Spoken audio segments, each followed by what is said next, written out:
Il est certain qu'on pouvait penser que ce livre existait déjà. Il y a eu des livres sur le chant, ils sont cités d'ailleurs dans cet ouvrage.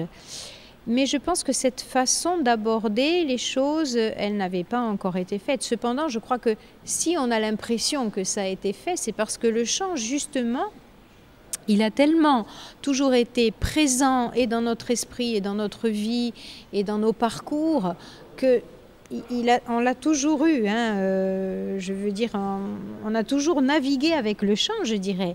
Et c'est vrai que ce livre, eh bien, on a l'impression peut-être qu'il chante. Quand on voit, c'est vrai, une pochette d'album, l'iconographie en général, eh bien voilà, ça chante aussi.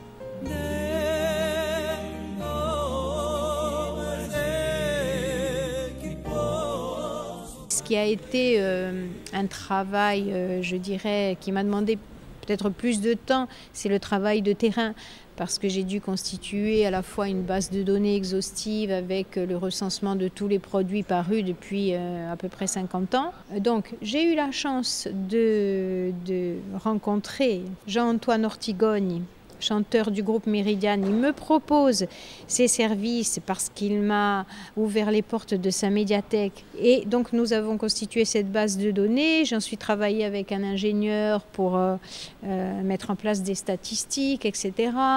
Et puis il y a eu le travail de terrain, de collecte de témoignages. Donc là, je peux citer un grand témoin, c'est Tony Casalonga, qui m'a vraiment beaucoup appris et qui m'a renseigné sur la période à partir des années 70. Voilà, et il y a eu comme ça des tas de gens que je suis allée interroger, à qui j'ai écrit, des gens qui m'ont envoyé leurs interviews, qui m'ont envoyé des photos. Voilà, ils ont vraiment joué le jeu et je les en remercie vraiment beaucoup. Donc ce livre, en fait, il appartient à nous tous. C'est notre livre, ça n'est pas que le mien.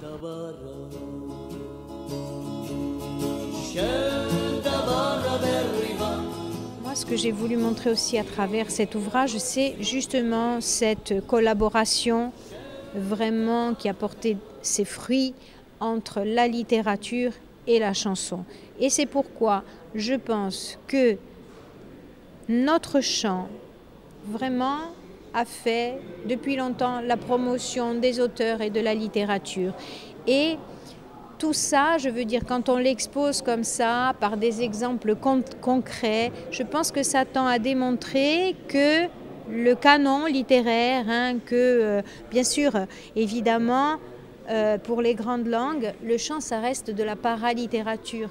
Mais je veux dire, avec l'exemple qu'on a chez nous, on peut tout à fait inclure le chant dans la littérature corse. Il participe vraiment de ce chemin littéraire, de cette littérature qui est la nôtre aujourd'hui, avec de grands auteurs qui sont connus comme Jacques Thiers, Jacques Fouzine. Jacques Fouzine, c'est le meilleur exemple selon moi, ou alors même Duan Teramuro qui...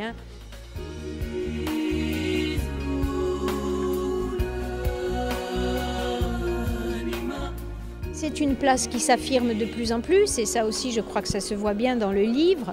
C'est vrai que dans les années 60, on avait des chanteuses, des artistes très connus comme Maryse Nicolai, Anna Ricci, Regina, etc. Des chanteuses qui ont fait une belle carrière et une carrière longue. Et puis dans les années 70, évidemment, on voit un peu la femme disparaître du paysage musical parce que je pense qu'à ce moment-là, il fallait donner une représentation de force.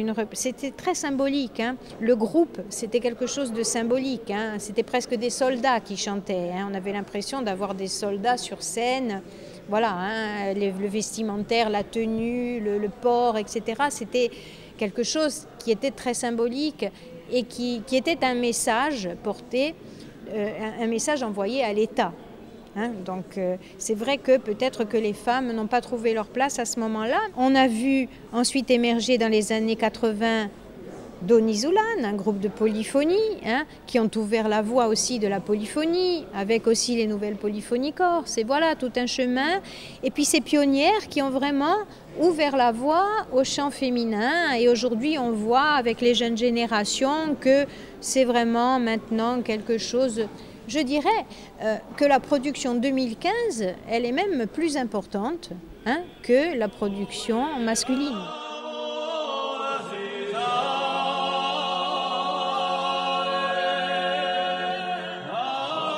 Il y en a plusieurs, on voit vraiment se dessiner, par exemple dans les années 70, cette rupture qu'on appellera le riaquiste, ou ce riaquiste qui se prolonge, puisque c'est un grand mouvement qui englobe la connaissance de la tradition, mais aussi la création. Donc on peut dire qu'aujourd'hui le riaquiste est encore là, qu'il se poursuit, qu'il continue avec les nouvelles générations.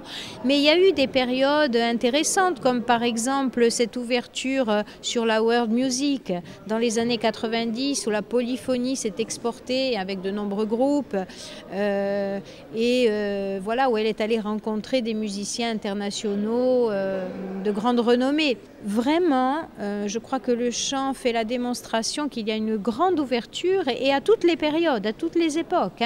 On le voit même dans les années 60, les chanteurs qui font carrière, ils font carrière sur le continent. Ils sont inspirés à la fois de la chanson française du moment, mais aussi de la chanson de la péninsule italienne, des guitares, des mandolines. Il y a toujours eu beaucoup d'influence, avec en plus le socle de notre tradition, donc la Corse vraiment multiculturelle, je pense que c'est le mot et c'est ce que démontre le chant, parce que le chant a toujours subi bien sûr des influences, mais il y a ce socle vraiment de la tradition qui ressort aussi à chaque fois.